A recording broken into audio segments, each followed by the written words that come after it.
Catherine Bernardo update. Ang post ni Catherine sa kanyang Instagram ay napunta siya ng bench store at kasama niya si John Bale. Sabi ni Catherine, clothes you'll be seeing me wear and again and again.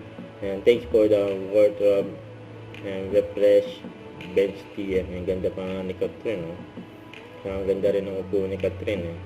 Diyan sa bench store. Ang dami niyang na-shopping diyan sa bench.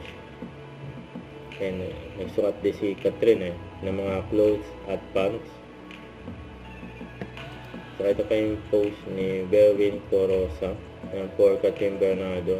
Chips from our IBI Collagen Shoot, you know. So ito pa yung mga video ni Catherine during Pilipinas Got Talent. And nilalaking pa nga siya ni MFG.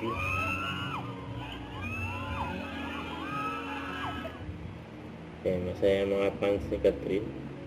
Siyempre. Naawayan siya. Exacto. Ang ganda pa nga smile ni Catherine. Ang ngitian si FMG.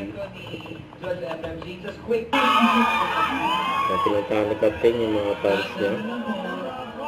Diyan sa audience, studio. Pilipinas Got Talent.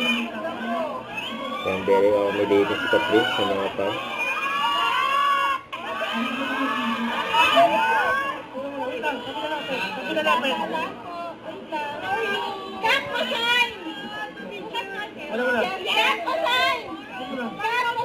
May minodel din ni Catherine ang kanyang outfit. Kaya nagpapa-autograph kay Catherine.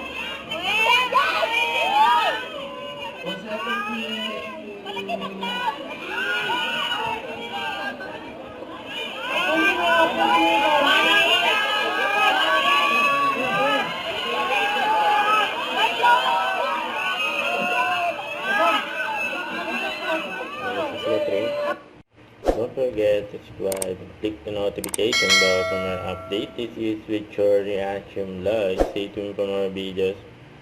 See ya.